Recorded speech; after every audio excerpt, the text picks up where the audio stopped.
Yan mga kabrid, magandang hapon sa inyong lahat. Magandang hapon po ito. Nakikita nyo po ang sitwasyon natin ngayon ay hapon mga kabrid. So makikita nyo yung naka-ready na natin dyan na mga kawayan para sa gagawin nating chicken houses sa susunod na mga videos natin. So ngayon ang ipapakita ko po sa inyo ang hygiene or pagpapanatili natin ng maganda at maayos na backyard mga kabrid, pagpapausok and then pag-checking sa kanila sa hapon mga kabrid. So tara, samahan niyo ako mga kabrid. Let's go! Mag-intro muna tayo mga kabrid.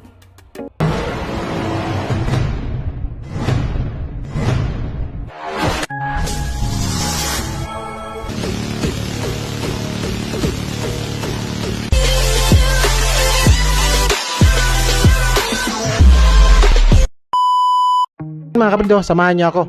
Ang tema natin ngayon or ang laman ng ating backyard ay all about chicken mga kabrid. So gagawin natin ang para sa ating healthy backyard mga kabrid. Pagpapausok po. Bakit natin kailangan magpausok? Ayan pagpapausok para sa healthy nating pangangatawan. Ano ba ang kailangan i-alis natin or ma-disseminate natin sa ating backyard sa panahong madalas ang tag-ulan or ano ba ang nagbi-build up sa kanila at bakit natin ginagawa ang pagpapausok mga kabrid, pagpapausok. So ayan, samahan niyo ako mga kabrid, maglathala tayo and mag-explain tayo sa mga idea natin at experience natin sa mga naranasan natin sa pag-aalaga po ng mga manok sa isang simpleng pamamaraan ng backyard ways mga kabrid. So tara mga kabrid, ang backyard na ito or ang video na ito is all about backyard hygiene and then causing our backyard to be healthy that produces healthy fowls and chickens mga kabrid. So tara, samahan niyo ako mga kabrid. Let's go.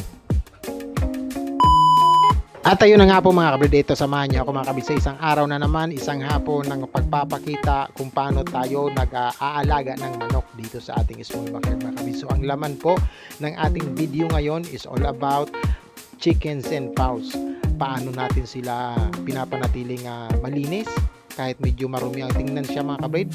Paano natin sa ating pamamaraan inaalis ang mga viral or mga airborne na mga mikrobyo, and at the same time pagsasama-samahin natin yung linisin din yung ating mga paiputan nila mga kabrid. So ito sa hapon po mostly ang ginagawa ko ay ganito mga kabrid. So twice a week, 2 beses ako magganito sa isang linggo.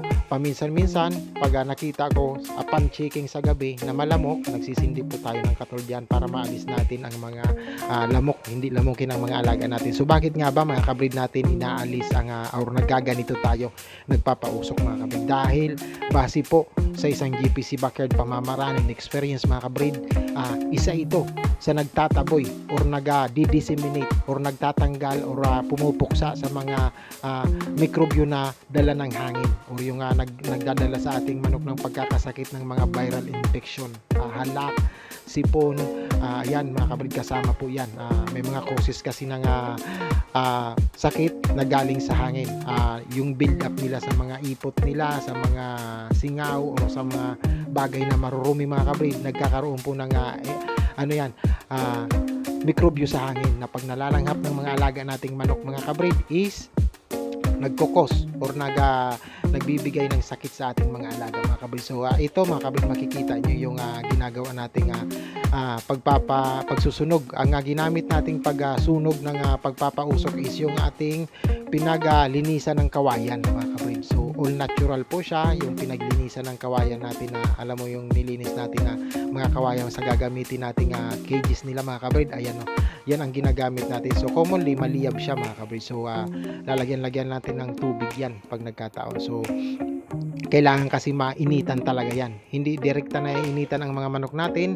Yan ang ginagawa ko mga kabrid. So hindi tayo makapaglatag-latag pa nung nakaraang araw, kahapon mga kabrid, nagpa-expose tayo sa ating mga alaga. So 4, 5, 6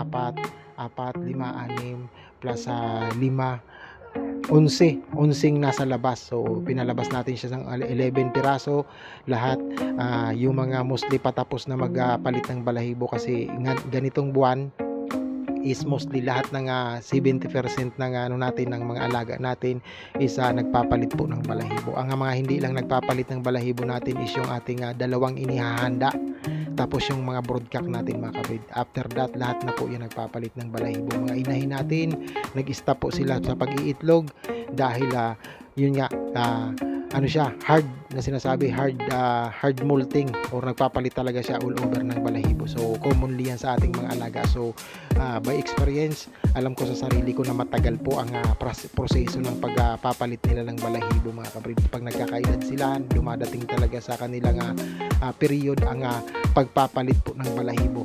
Hindi lang balahibo ang nagpapalit yan sa kanila, mga kaliskis din.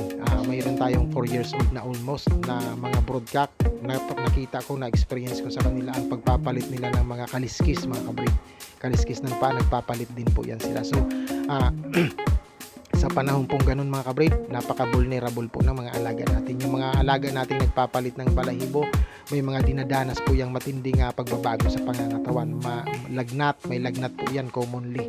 So kailangan maging ganito, maging maging matutok, lalo na sa mga pagbi-build up ng mga hindi pwede sa kanila, kagaya ng mga viral infection, halak sipon, tapos masama ang pakiramdam nila dahil nagpapalit sila ng balahibo.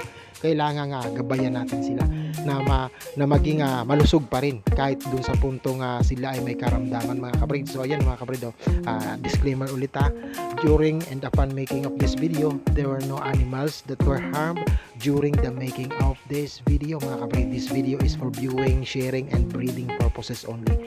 I was just trying to share my knowledge on how I raise my chickens and fowls, how I breed them, and how I keep them healthy in my ways and experience as a small backyard breeder, mga kabrid. So ayan, mga kabrid, you see the fire, mga kabrid, that is the one that helps me, or helps my chicken and fowls remove or itaboy or i-disseminate ang mga airborne diseases, mga kabrid. Yung mga, kasi mga kabrid, mayroong mga dumi na galing sa lupa, may mga dumi naman galing sa tubig. Yung mga commonly nagbi-build up sa lupa, nagbi-build up sa tubig, and din dun sa last, yung nagbi-build up sa hangin, mga kabrid, hindi natin iyon nakikita.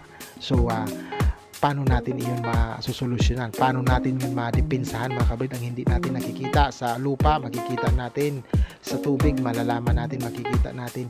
So sa hangin, mga kabrid, hindi natin nakikita. So ito, isa ito, mga kabrid, by experience, my ways, nagiging mas okay ang mga alaga ko pag lagi ko silang napapausukan. Hindi sila lapitan ng lamok. Yung backyard natin na maliit, hindi masyadong nilalamok. Pag hapon, napapausukan natin, mga kabrid. Naaalalayan natin or naaalagaan natin sila ng maayos sa pamamaraan pong ginagamit ko po. So my ways are only my ways because it depends on my experience. I respect the other ways.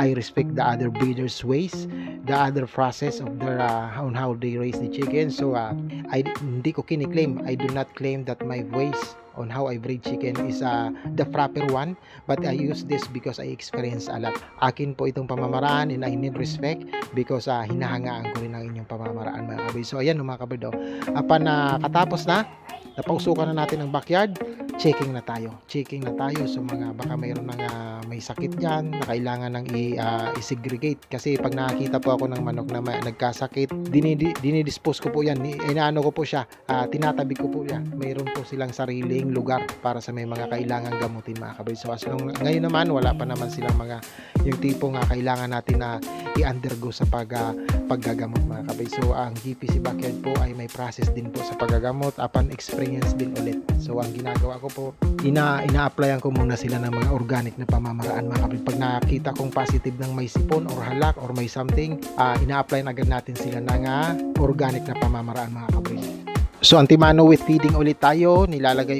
Ang kagandahan kasi, kabrid, ng wheat feeding is hindi namimili ang manok or hindi nila napapansin na sinahaluan mo ng gamot ang kanilang pagkain, mga kabrid. So ang ginagawa ko, giniling na saging, sinasamahan ko ng pag magagamot ako is yung giniling na bawang or kaya giniling na oregano, mga kabrid, yung dahon. Isa yan sa mga organic na pamamaraan ko. Pag sinubukan ko yan isang beses, nakita kong hindi pa rin sila maayos, mga kabrid, nag-i-step to ako. Yung mismong mga commercial na pamamaraan naman, mga Framoxil tablet, mga ganyan. Tapos pag hindi pa rin, doon na tayo sa injectable, mga kabrid, na pamamaraan. Yung injectable na ginagamit is yung basta may ginagamit tayo, mga kabrid, nakalimutan ko na. So ayan, mga kabrid, ganun lang. Pag hindi pa rin, wala na. Monitoring na lang tayo. So as of experience naman mga kabrid, sa ginawa kong changes or adjustment sa pag-aalaga ko ng manok, yun talaga. Mostly, kailangan maagapan mo agad. Kailangan more on monitoring ka sa pag-aalaga ng manok mga kabrid. Kailangan lagi kang nakatingin sa kanila. Pag experience ka or lagi kang tutok mga kabrid, pansin mo agad talaga. Promise yan. Gawin nyo lang ang bagay na tama.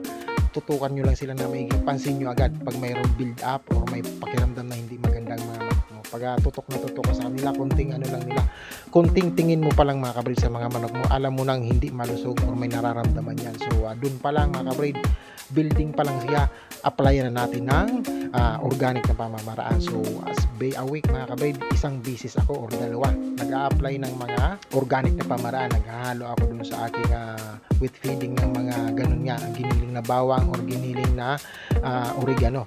Giniling na bawang because organic pong antibiotic ang bawang mga kabrid. Pagdating naman sa oregano mga kabrid, sila po ay organic ding protection sa mga dugo natin, sa tibay ng mga dugo ng ating mga alagang manok. Sumisingaw ang pangangatawan nila ng maganda, or kung mayroong man diyang sa kanila ng system na hindi may mga mikrobyo na natataboy po yun, na isasama nila sa ipot nila or na nila mga kabrid ang mga mikrobyo. Dahil protection po talaga ang para sa akin po, base sa aking nagiging pagtingin mga kabrid sa analysis ko dun sa aking mga ginagamit is okay talaga mga kabrid ang bawang antibiotic, organic na pamamaraan, pati yung ating oregano mga kabrid. So ayan, after dito monitoring na, tingin-tingin ano ba ang kailangang unahin dahil almost lahat. So ayan, makita nyo may mga gagambang bahay tayo. Tuwang maganda yan sa akin na may mga gagambang bahay. Yan, hindi ko sila inaalis pag nakakita ko ng mga sapot-sapot diyan or gagambang bahay mga kabrid, kasi yan po ay trapper ng mga lamok.